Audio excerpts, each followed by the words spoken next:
The year is 1942. World War II is at its peak. In terms of strategy, World War II was dominated by aviation, armor, radio, cryptography, and radar. In the Pacific, Japan's power seemed unstoppable. The Lightning War, or Blitzkrieg, had generated a new paradigm of dynamism in maneuver. However, on June 4, 1942, everything stopped at a small atoll in the middle of the Pacific, Midway. The Battle of Midway was a crucial engagement, marking a significant turn in favor of the U.S., thanks to the effective use of intelligence. But that victory was based on an incredibly small margin of error and on human decision-making under extreme pressure. Our point of divergence, PD, is simple, militarily plausible, and based on intelligence. What if U.S. naval intelligence had failed to decipher the Japanese plans, or if the decisive attack by its bombers had not achieved the operational surprise that proved crucial? This adheres to the requirement that the best counterfactuals begin with plausible worlds that imply minimal changes to the real world. In the real world, the U.S. prevailed thanks to the effective use of intelligence.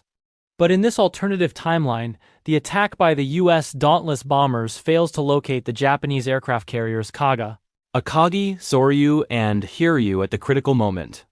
The Japanese fleet, led by Yamamoto, successfully launches its second strike, annihilating the U.S. carriers Yorktown and Enterprise. The result is a decisive defeat for the United States Navy. The immediate impact is devastating. Japan not only maintains but significantly increases the initiative in the Pacific. The Japanese objective of eliminating the U.S. carrier fleet and forcing a favorable negotiation dangerously nears reality. This outcome would prolong the conflict and cause a greater human cost for both sides. Strategically, the Pacific War is prolonged and intensified. The Battle of Midway in the real world marked the turning point where the U.S. could transition from defense to offense. With the defeat, the offensive is delayed perhaps a year or more. The Guadalcanal campaign, which began in the real world in August 1942, becomes unsustainable or impossible. Japan solidifies its defensive perimeter and consolidates the vast territorial areas it had acquired at the start of the war. This forces the U.S. to fight with a significant naval disadvantage. The naval contest in the Pacific War, marked by the use of armored ships and air power, shifts drastically in Japan's favor. For the Allies, the defeat necessitates a painful strategic reevaluation. The military leadership in Washington, already facing the pressure of the war in Europe, must divert vital resources that were intended for the European front and support for the Soviet Union toward the Pacific. The conflict witnessed the dramatic experience of displaced persons, evacuees, and refugees. World War II resulted in a human tragedy with 340,000 Soviet soldiers and 45,000 Canadian soldiers dead, in addition to 35 million wounded and 3 million missing. Any diversion of resources would have impacted the Red Army's ability to resist and the Allies' ability to execute D-Day. The failure of the Blitzkrieg on extensive fronts like Russia was due to a lack of resources and the underestimation of local resistance. By having to prioritize the Pacific theater, military logistics, a critical factor that determines the success or failure of campaigns, is stretched to the breaking point in the Atlantic.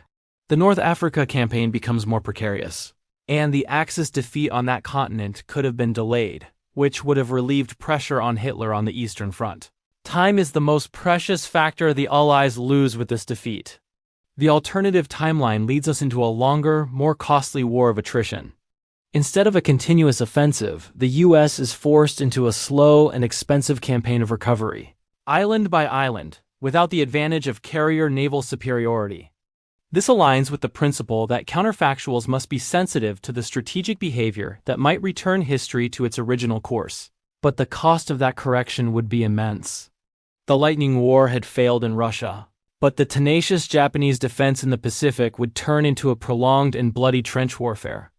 Research into World War II leaders such as Patton and Montgomery found that success requires adaptability. In this scenario, American leadership would be forced into radical innovation under the pressure of scarcity. To be a leader at the operational level, the study of military history and great leaders is useful. The analysis of causality, the raison d'etre of counterfactual history, focuses here on naval air supremacy, since almost all causal statements imply some type of counterfactual. The aircraft carrier, which had proven its value in World War II, reaffirms itself as the dominant weapon. By not losing its carriers at Midway, Japan maintains the initiative and forces the U.S. Navy to fight on its own terms. Rigor demands being exhaustive in data collection and honest in presentation. Real-world data confirms that the loss of a single carrier at that time would have been catastrophic for the American side.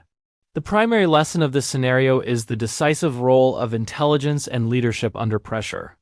The victory at Midway in reality was due to the effective use of intelligence.